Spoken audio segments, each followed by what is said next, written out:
What's your story? What does accessibility mean to you?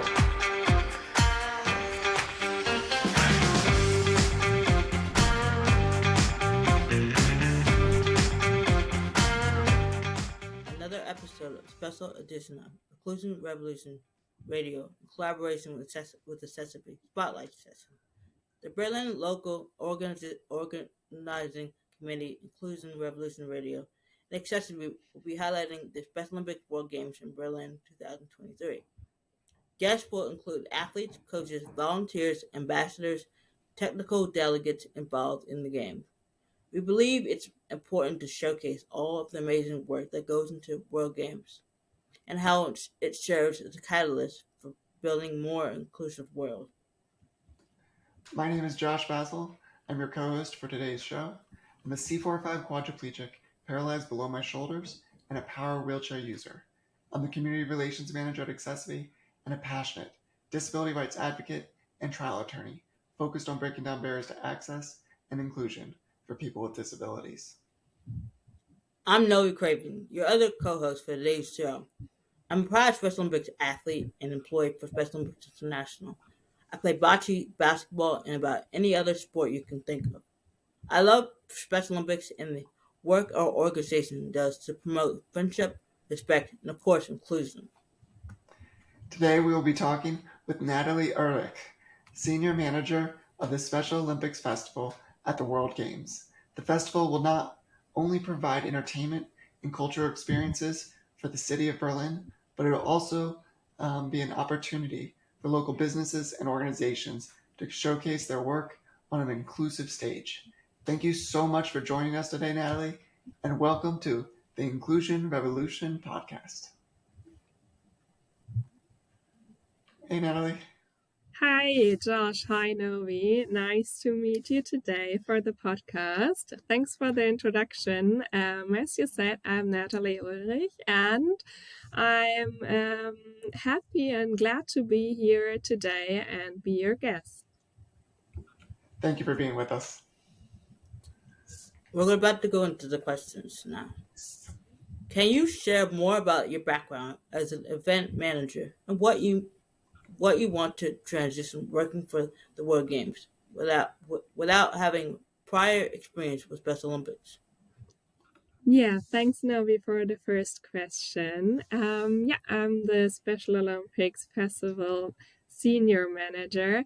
And as an event manager, I worked before for several brands of the automotive and telecommunication branches. And I am in the event management branch for 10 years now.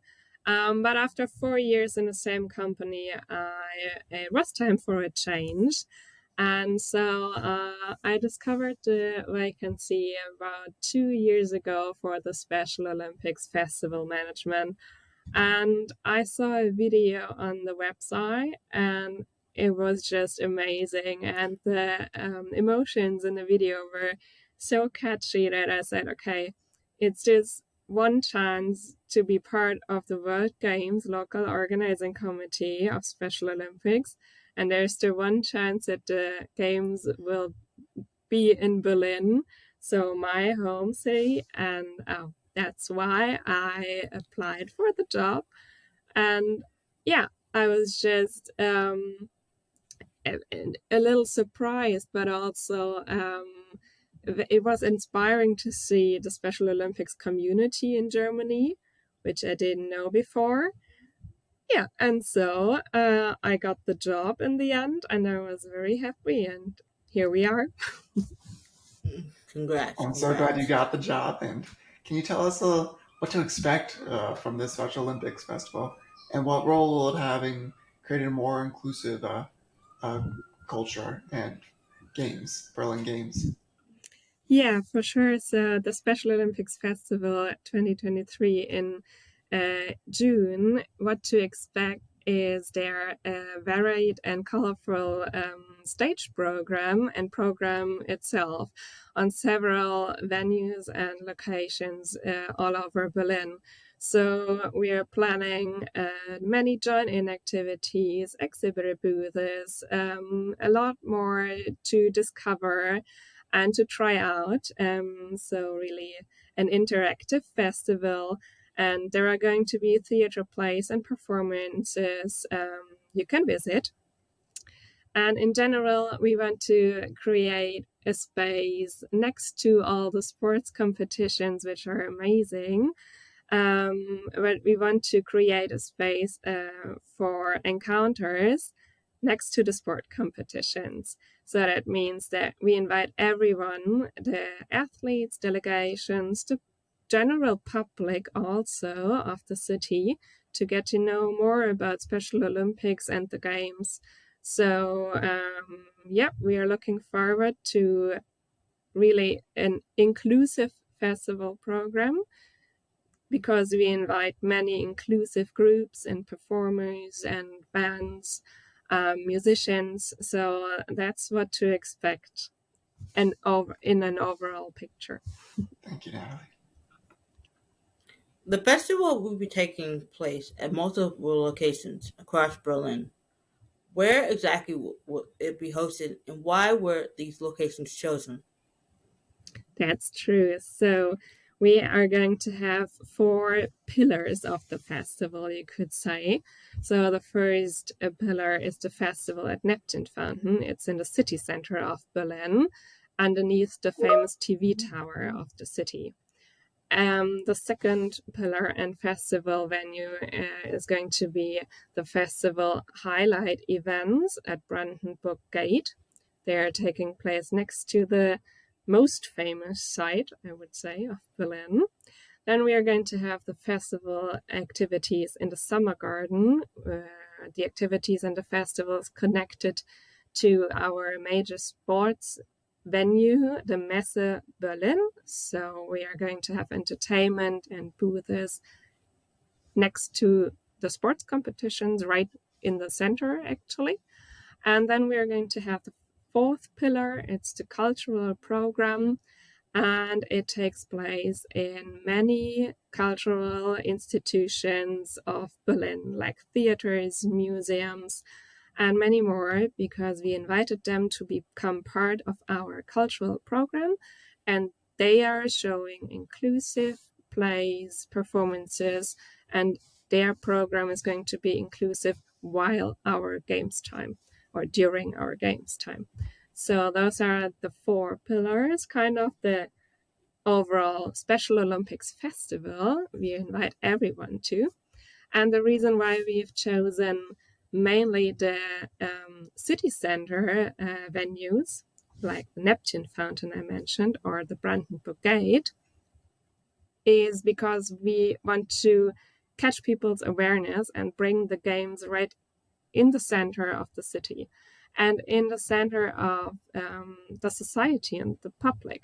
So that's why we have chosen city center venues to have the main festival program there, to connect everyone and to inform people about the Special Olympics and catch their awareness. Yeah, so that's actually the reasons, and we hope that we are having many visitors and we are creating an impact in the society with it, because we're the first touch point for so many people when it's about the topic of inclusion. And Natalie, how are you making the festival more physically accessible, and what steps have been taken to prepare for participants with disabilities? Yeah, so to make the festival more physically accessible, for sure there are going to be ramps all over the venues. So when it's about our stages, for example, there's going to be ramps that everyone can enter the stage easily and, of course, accessible. So this is a must and a basic requirement for us that we have taken into account.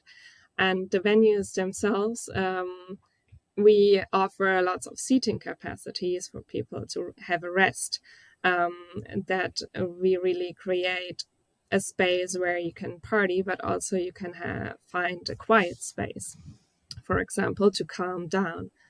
And for sure, our stage programs, they're going to be mainly in English and in German, but we offer sign language at every stage for the moderation parts and also for main parts of the program. That's the physical accessible tools we offer. And we inform all participants, like, for example, exhibitors at the festival venues, to bring their material in easy language, that their booths are accessible, that the join-in activities are inclusive and, mostly accessible for everyone. I'd love for you to talk more about kind of the digital space. So, like, what digital accessibility measures are being implemented before the festival events to let people who want to attend reserve a spot, or sign up for events and workshops? I'd love to know more about that. Yeah. So the concept was that we invited Berlin and Brandenburg projects, so the surroundings of Berlin and Germany, projects and organizations to apply for our open call, because we started an open call in the end of last year to become part of the festival program. So you could apply as exhibitor, a stage program part, performer, for example, or also as a workshop provider. And this open call, it was already been online. It has already been online in easy language, easy English, and easy German. And so everyone could apply. So that was kind of a digital tool, our open call in easy language, easy German, and also all info material was in easy language. And we decided not to have a sign up for workshops, for example, beforehand, because we want to avoid the stress level. If delegations are on their way or in a competition venue and they cannot make it to the festival, for example, to attend a workshop, and then they signed up beforehand. This is not in our concept, so we haven't had any digital accessibility measures to sign up for, to be honest.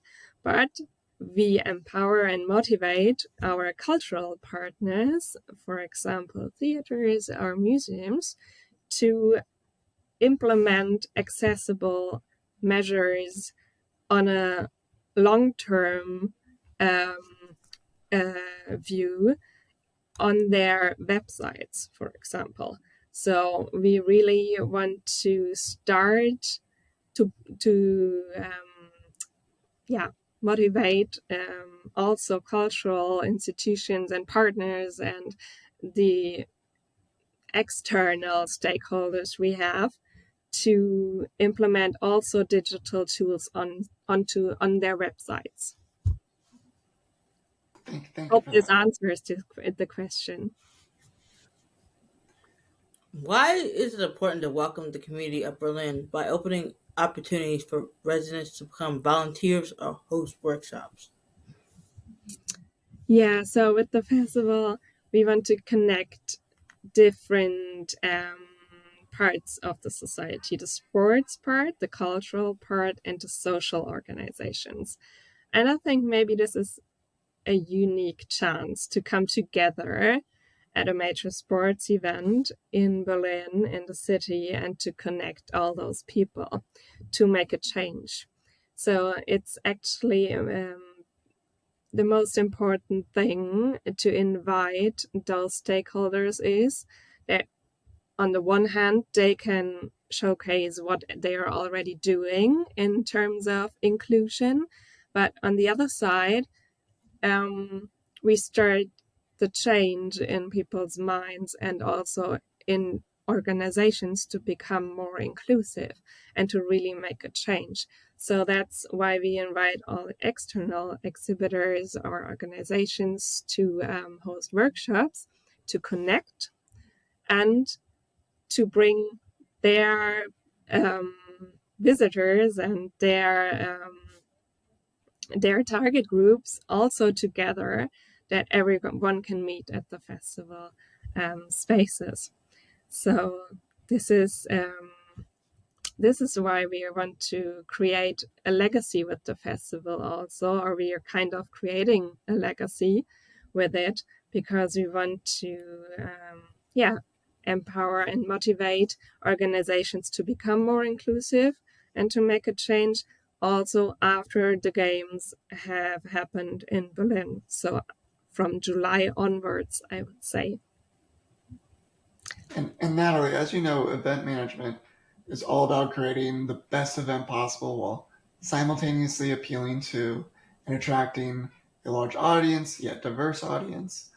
How have you noticed any changes within the event industry that are focused on making events more accessible at all?